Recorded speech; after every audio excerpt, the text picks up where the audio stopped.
The influence that Pope.L has had on generations of artists is incredibly broad-ranging and deep. There's almost not a studio visit that I don't make where I'm like, Pope.L, Pope.L. He's, you know, it's kind of incredible. And working across so many mediums readily, immediately, instantly, it was always there, is really quite incredible. And with the sophistication and deftness and intellectual rigorousness to your conceptual unraveling of things, makes me call him my art Buddha. Pope.L, you said in some notes on the ocean that for meaning to be useful, it must be marked. And that for me became a way of really thinking about the way you've approached work. And one of the things that I bemoan and have wanted for a long, long time was a Pope.L retrospective. Like, I want to see all of it in one space, desperately. I think I'm not the only one here who probably feels that way. But in a way, in thinking about Trinket, which is kind of the structure for the way that we'll talk today, I said, I wonder if Trinket in a way could be thought of as a retrospective. And if there's a way in which that was something that you were conscious of or intentional about, and if so, why? I don't know, I think that, you know, if you make art for a while, well, no, I mean, even when you're earlier in what you're doing and you think you haven't done anything, it's really interesting how, when you look back, how much you see that you had. And yeah, I guess it's kind of how generous your spirit is towards yourself, I suppose. You just think you're a piece of shit, or, you know.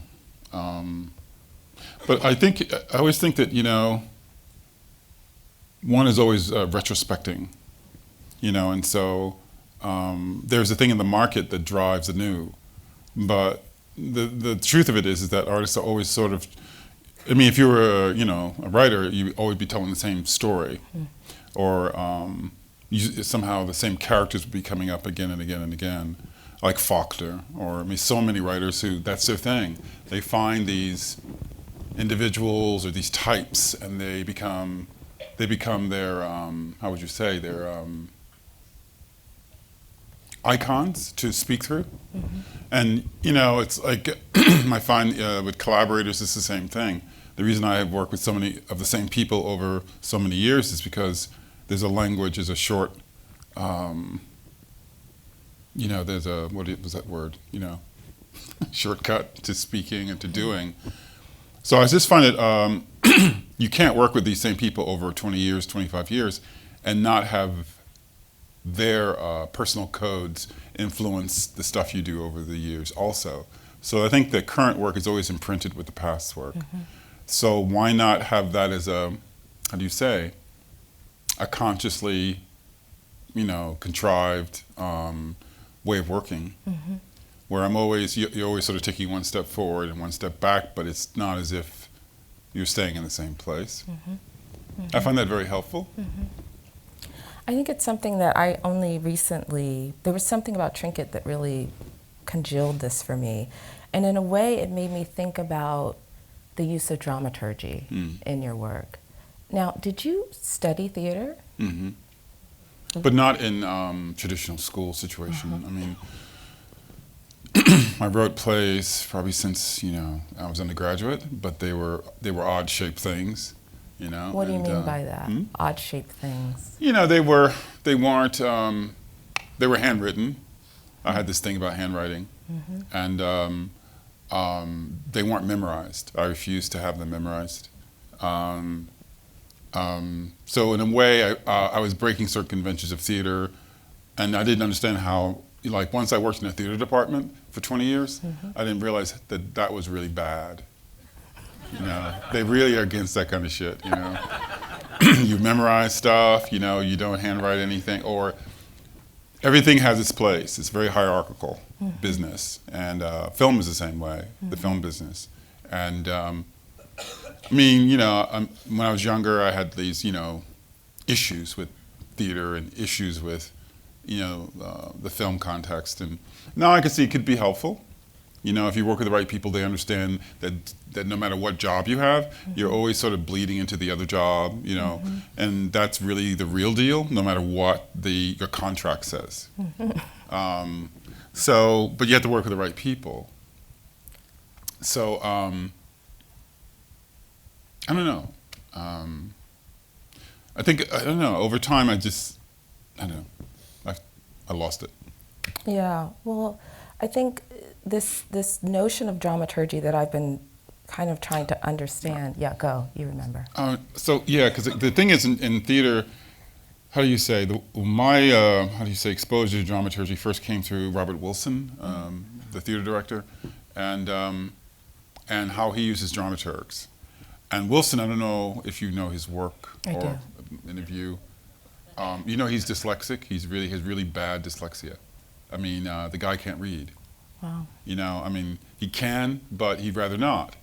And that's why his theater is so image-driven. You know, part of it's because that's where his strength is. I mean, the guy's really good at image manipulation. And he just went where his strength is, you know, and then was so smart in a way, and not be afraid of it. But he's even smarter because he surrounds himself with people who can read and who are linear. And he's not ashamed of it. He's really good at, you know, people, material, and time. But he's worked that out over the years. So it's through him that I really realized the power of dramaturgy. Do you remember the moment that it had this recognition for you? I was teaching him. I taught him for a number of years, and like most people, you get caught up in the imagery. And at first I just thought, well, you know, glass, Einstein on the beach, you know, Wilson, I don't know.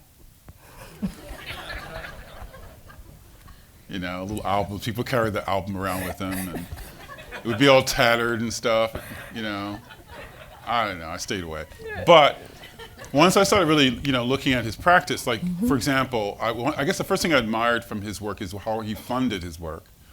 He funded his work as a visual artist through working with Paula Cooper. And I thought it was super smart, you know. I mean, forget grants, forget, you know, begging someone to do this for you. You can build your own situation. You don't have to depend on, you know, if you're going to get the grant this year or not. You can just go ahead and do your thing. But, you know, so he was, that I thought was really smart, like really DIY, you know, just, you know, but very organized that way. The drawings were, some of them very beautiful. But it was, you know, you sort of took that sort of your fate out of the hands of those with money. Right. And you just, and that was actually the first. And the dramaturgy thing came later when I actually started studying his method, and found out that you know, here's a guy who very clear that, you know, I have this neurological issue, but I have found a way to get around it in a way, but make my work through it in a way. And do you remember what year this was?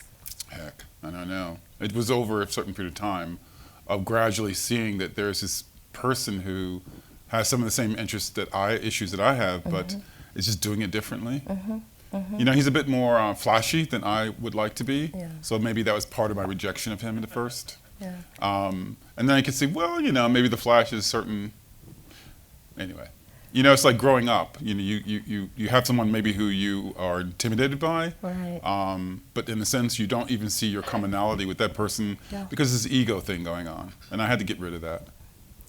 This is pretty flashy, Pope.L. Yeah, that's of the common. But can you talk? Belongs to all of us. Yes, it does. With the 51st star. Yeah. Do you want to talk a little bit about this trinket? One of the reasons that I'm thinking about this show as a kind of, in a way, it's a retro perspective. It's like your way of looking back over bodies of work that you've created, select bodies of work. Also these ideologies that are kind of mining and rethinking notions of collectivity, you know, our way of being in common with one another. Mm-hmm. What of that can we trust? What of that is suspect? But you've got these studio lights here. Mm-hmm.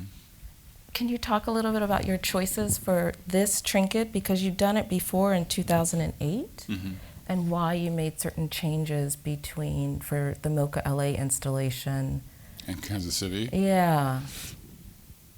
Well, my druthers was, I tried to convince them to do the Kansas City version, sort of, but the space is very different. It's really interesting when you start using air. Air is really fascinating material because, you know, there's air in this room, and you can kind of feel it. So you can see all through the vents. But if you speed the air up, it becomes this wholly other. I guess it's a scale issue. You know, right now the scale of the air in the room, you know, we can disregard it. But if you sped the air up, you can't disregard it as much anymore. It will start moving things around the room. It will start to move us around the room, and eventually it will move the room. And so that's something I think I had to. Like in Kansas City, we did it in this amazing auditorium that was like, I think 125 years old. Now, it's you know, the ceiling I think was 40 feet high. This is not as tall. It may look tall, but it's not. So the air performs differently. And plus, in the auditorium, you had all kinds of openings where the air could leave. This did not. So we had to change the ventilation system for this. You know, of course, it's invisible. It's like behind, you know, the whatever. But because otherwise the air it doesn't know where to go. It'll do things you don't want it to do. So that was actually fun for me to think about air that way. What did you kind want of geeky, air? but I like that. No, it's cool. You're into structure. Yeah. You like structure. Materials. Materials, yeah. But you structure materials. I mean, this is part of the dramaturgical aspect. It's like shaping a story into form.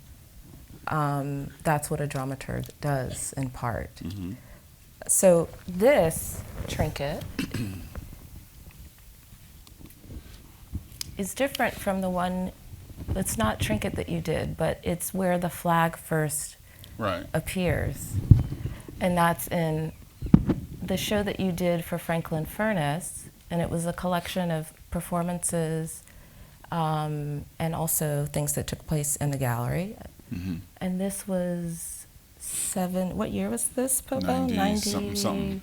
90-91. Yeah. And here's the first appearance of the flag, right?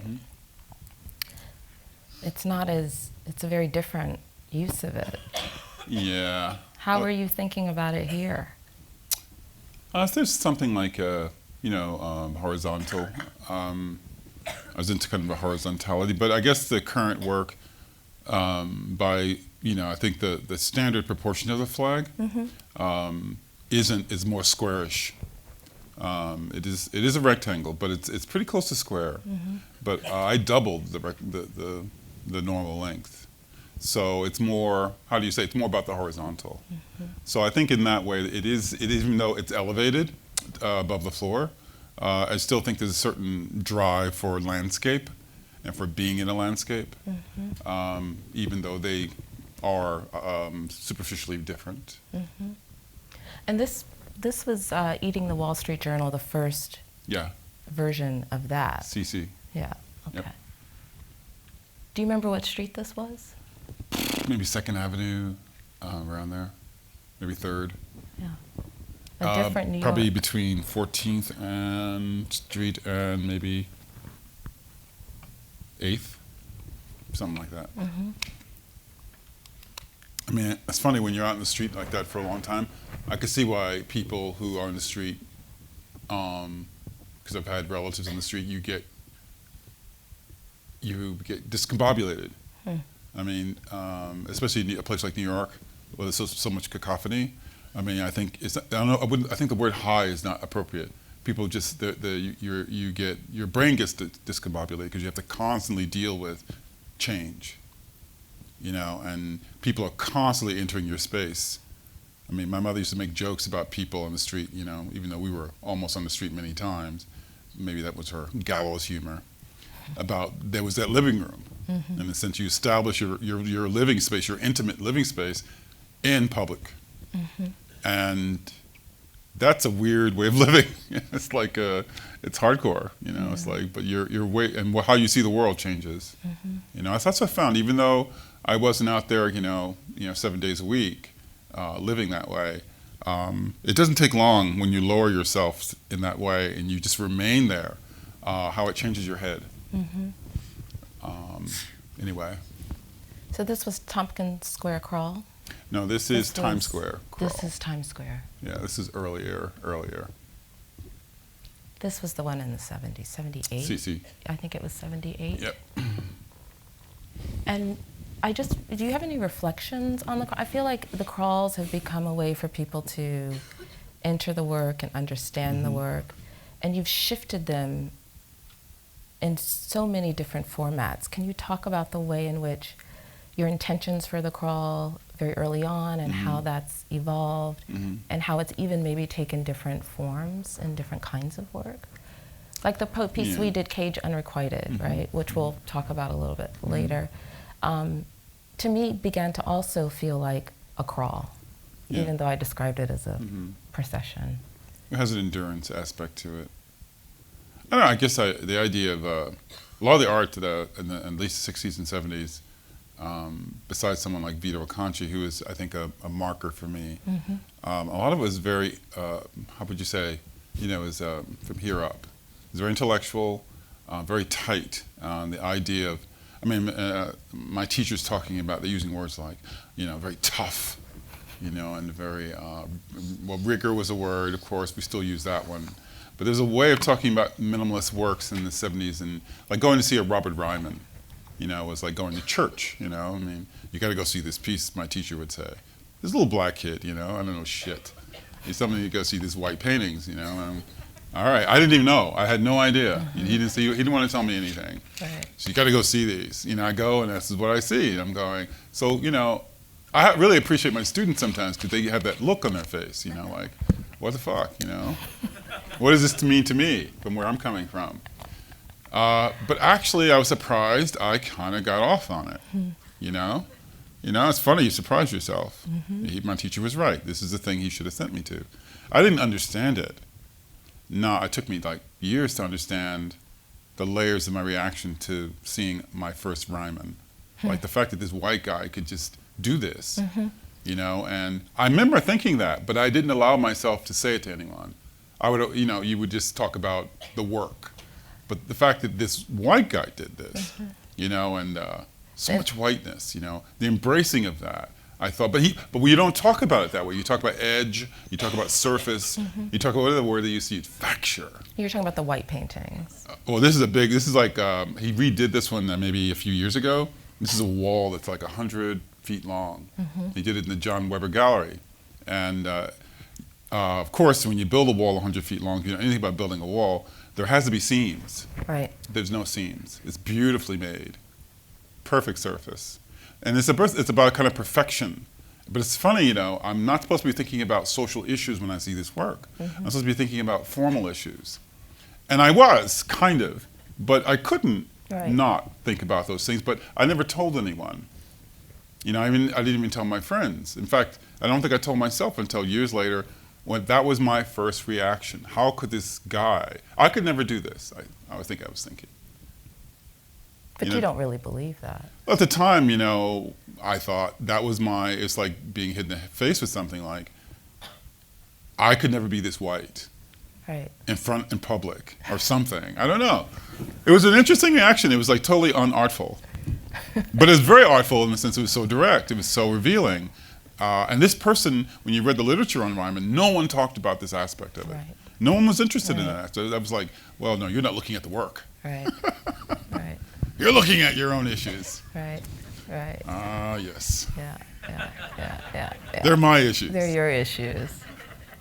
These are just earlier. So back to Trinket. The polis, or the garden, or human nature in action. So, why onions? I guess because onions are, like many of the things that I use, they're relatively cheap to purchase. Yeah. And I'm thinking of like I guess a lot of my references are literary, people making kinds of gruels out of things like onions because they're a root vegetable, so they're cheap typically. They are of the dirt. But also it's because they're of the dirt, that's interesting to me, but also because of, I guess, the way they, the way they desiccate, the way they, they have this way of sinking into themselves when they become something else. But yet at the same time, of course, there's that whole layer thing with onions. So onions are actually a fascinating, they're an object, but they're an object with, incredible resonance. So I was always interested in that, this sort of thing that was unto itself on the one hand, but yet these many layered things, yet of the earth, yet rooted. And how many onions were in this installation overall? I don't know. Do you know? I forget. The count kept changing. We had more than we needed in the back. There were replacements for some of these. So I forget. There's multiple hundreds. And then the color, in terms of the way in which you decided to color them, and then did you place them in a specific, again, this grid structure, which reappears. You've done it with the Thunderbird bottles, these kind of really precise. Remember, I saw your work at ICA Philadelphia just maybe a couple years ago, and maybe even not that long ago. And I remember I walked in and you were in the gallery and I started laughing. Because of course, this is after I had worked with Pope.L, right? And I would always laugh with Thomas, who was the co-curator with me on Pope.L's project. I said, dude, we're getting an MFA. Like it was really very particular and precise. And that Thunderbird grid, I said, Pope.L, who did that? Who's the installer that had to sit with you and work that out? So I was curious about some of the choices that you made in displaying this because, again, Polis is another work from '98. Yeah. It's a bit back, yeah. Yeah, I have a picture of it. It's a really bad image. This is a close-up of the ones from, here it is. Yeah, that was in my basement in Maine. Yeah. That's where I did, that's the first one, actually. Yeah. And that was there for, 3 years? I just let it do its thing. No, I wanted to see what would happen, if you, that was a great studio, because I could just do stuff. And I could really test my ideas about, would I allow something just to be itself without, messing with it? Because you just want to mess with it, But I found it was much more interesting. It was much more like an endurance piece where you have this task that you need to perform, and that's your goal, is to commit to the task. And in some cases, the task you want to commit to is not doing something. Instead of always fiddling with shit, Because we get all nervous and we think there's not enough meaning in it. If there's more me in it, then it means more. Maybe that's not true. Yeah, I don't know. I find this piece very provocative, and even more so in the context of, I'm just very interested in how you determined what pieces you wanted to put in Trinket, that you would, what would repeat, and differently, and what choices went into making those decisions. I think, ultimately, I was thinking about, because I work in so many different ways, I've been thinking, I've had these sort of little, I guess they're silly. When I look at it from not me looking at it, it's kind of silly, I start worrying about, will these things belong together? And I think the first time this really hit me was when I was probably 25 or so. I think I got out of grad school, and I'd been writing plays all through grad school, and they had gotten really layered. And I was still refusing to have people memorize them. So this is like 5 years of doing this. So how would they be performed? What do you mean? So if they didn't memorize them... You read from the page. Ah, okay. Yeah. It's like real live shit, So, and this is irk people, but I had to figure things out. I had to say, what's my fear about people putting it in their bodies? That was really actually an interesting moment. But But at the same time, I was writing. I think I was writing a novel. I was writing stories. I was getting them published. I was doing this play shit. I was in a band. I was doing these performance things in the street. I mean, I was all over the place. And but I could say, but you know, and then, but I think someone maybe nudged me and said, well, you know, what of all these things? I was Yvonne Rainer, I think, actually did this first. Yeah, I was in the Whitney program, and that was the first time. Actually, so I was younger than 25 when that first happened. And you know, I got pissed off. And this is ISP, the Whitney ISP Yeah, program. yeah, I got pissed off a little bit. I didn't let her know I got pissed off. And the wonderful thing, though, is years later, when I met her, she had no idea she did it. That's what's so great about this stuff, you know? You're all into your shit, and you're all upset. Yvonne Rainer came to my studio and chastised me or something, but it was, you know, it was such a deep chastisement. She didn't even blink, you know. She's like, well, what do they have to do with each other, you know? It's like, and then she walks out. She goes back to Berlin to work on her film. You know, she's like breaking out, you know, and I'm like in the smallest studio. Right. Obsessive. But it was very important that she had that kind of. Leon Golub did it to me later. Another point. But these guys, they have this surgical way of like asking you these basic questions that are like irritating, but fundamental. You know, at least I take it that way. Right. You know, I mean, you have to take. You know, you have to take it always, I think, with generosity. These kinds of meetings, no matter how much they mess with your head. You know, they don't. I think, you know, looking back on it, none of these people wanted to do me any harm. They saw something, they were interested, and they had something fundamental to ask. And sometimes it was so simple. I mean, you want the people to be profound about your work, right? And she's fucking asking me, what do they have to do with each other? Like, I'm going, you know, like, what? You're Yvonne Rainer. You're supposed to come out with it. And, you wanted a reading. Huh? You wanted a reading, an interpretation. Yeah. She's like, got her coffee, and she's like, what is this? Yeah. But it was fun. It was really cool. But so I used to ask myself that, and I realized later that I had to give myself permission that not to be so concerned. That it wasn't that she was saying they should, even though maybe she was. I don't know. But is that, you know, I realized that even if she was saying that they should, maybe that was her generational hang-up. And I sort of just took that on.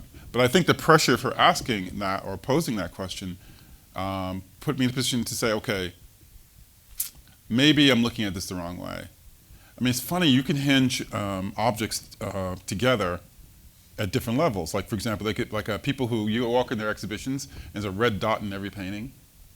Now, I know that those paintings belong together because there's a red dot. Right? I mean, I do. Right. I know this. Right. You know? Yeah. And that's how we do it sometimes, let's be honest. You know, sometimes we get worried and we'll put a red dot in everything. You know? We'll do something to make it hang together because we're worried that wholeness escapes us. Right. You know, that we're going to fall apart, or our work's going to fall apart. People are going to hate us because there's no red dot in our shit. You know? But we don't need the red dot, really. Not really, you know?